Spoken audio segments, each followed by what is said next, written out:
good friend, Sobat ATR BPN, dan narasumber yang ada di sini.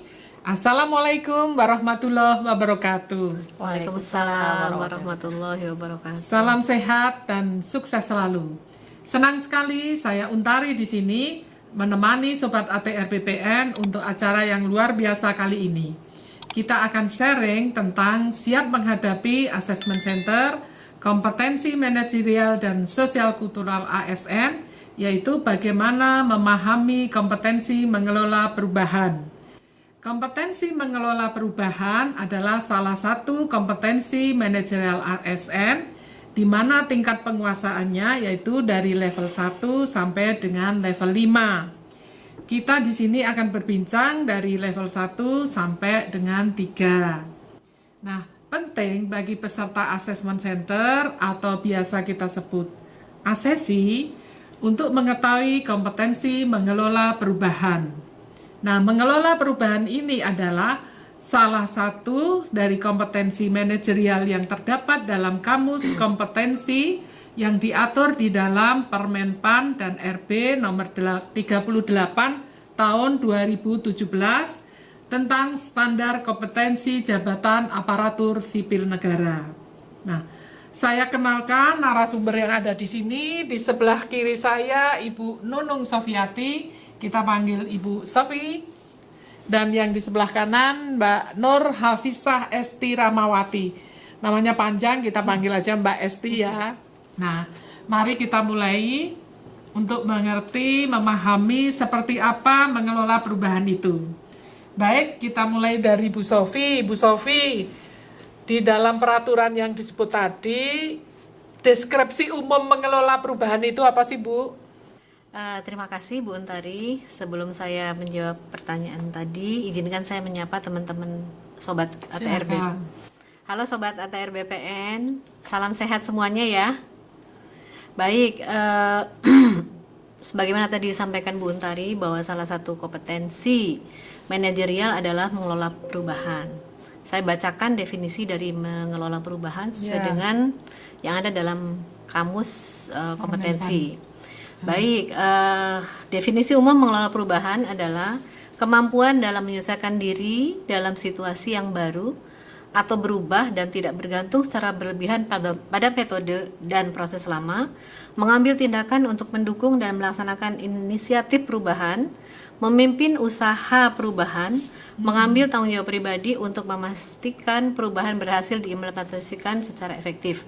Jadi di sini yang perlu digarisbawahi Bu, bahwa tadi ada menyesuaikan diri dengan situasi yang baru, terus tidak bergantung secara berlebihan pada metode yang lama atau proses lama, mengambil tindakan untuk melaksanakan inisiatif perubahan. Jadi orang itu harus punya inisiatif untuk melakukan perubahan dan memimpin usaha untuk perubahan serta bertanggung jawab atau mengambil tanggung jawab pribadi untuk memastikan perubahan berhasil diimplementasikan secara efektif. Demikian Bu Untari. Baik, terima kasih. Itu tadi adalah deskripsi umum dari mengelola perubahan. Nah, tadi sudah saya sampaikan bahwa kita akan bicara level 1 sampai dengan 3. Nah, kita perlu tahu level 1. Mbak Esti, sampaikan Mbak Esti, seperti apa sih level 1 itu? Ya, baik. Terima kasih Bu Untari. Hai Sobat ATR BPN.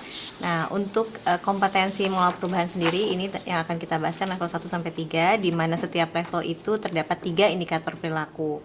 Nah, untuk di level 1 sendiri, yaitu mengikuti perubahan dengan arahan, gitu ya. Jadi level 1 ini masih dengan arahan ya Bu ya.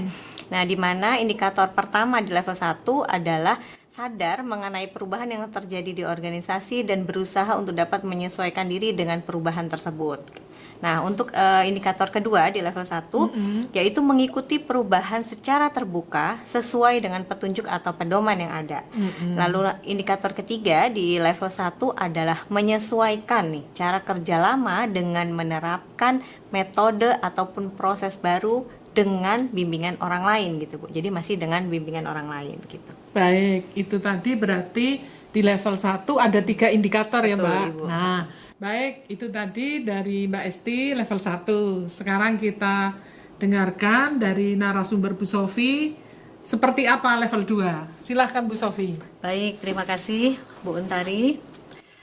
Deskripsi dari level 2 dari mengelola perubahan yaitu proaktif beradaptasi mengikuti perubahan. Di sini di level 1 indikator perilakunya yaitu menyesuaikan cara kerja lama dengan menerapkan metode atau proses baru selaras dengan ketentuan yang berlaku tanpa arahan orang lain. Itu yang perlu digarisbawahi, Bu. Jadi kalau tadi di level 1 itu masih dengan arahan, di sini sudah tanpa arahan Mandiri orang ya? lain. Betul. Oke.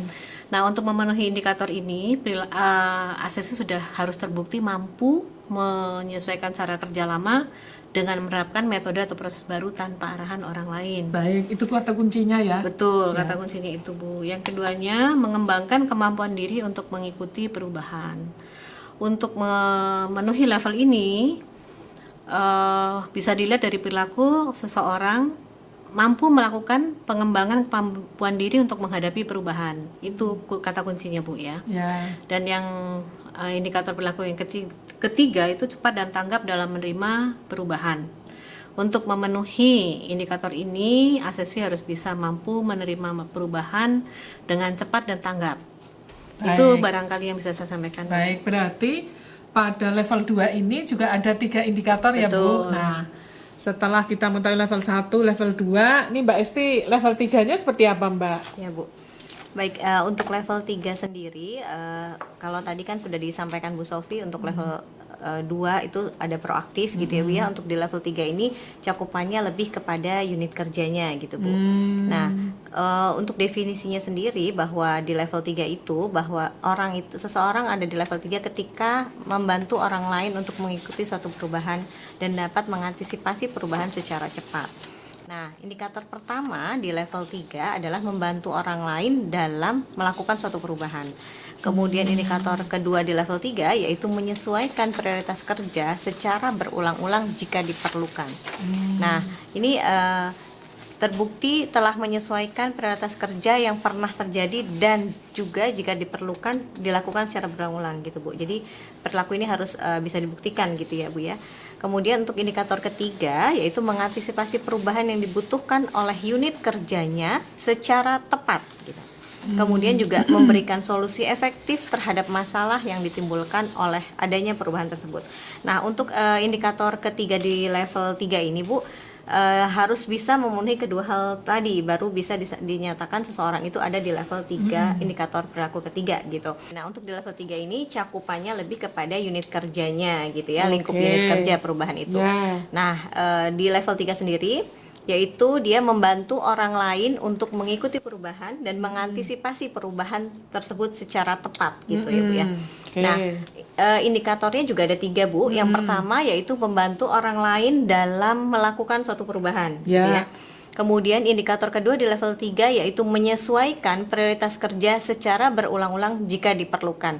Nah, ini perlu dibuktikan bahwa memang seseorang ini atau ACC tadi yang kita sebut ACC itu sudah melakukan penyesuaian prioritas kerja yang pernah terjadi sebelumnya dan jika diperlukan itu dilakukan secara berulang-ulang begitu. Baik, ya. Nah, untuk indikator ketiga, Ya. ini mengantisipasi perubahan yang dibutuhkan oleh unit kerjanya, Ya. kemudian dilakukan secara tepat dan mampu memberikan solusi efektif terhadap masalah yang ditimbulkan oleh adanya perubahan tersebut. Nah, artinya untuk dapat memenuhi indikator ketiga Tiga. dari level 3 ini, dua hal tadi harus dipenuhi Bu. Yang pertama yang tadi saya sampaikan mampu mengantisipasi perubahan di unit kerjanya secara tepat dan Ya. yang kedua harus juga mampu memberikan solusi efektif terhadap suatu masalah yang ditimbulkan dari adanya suatu perubahan tersebut gitu Bu.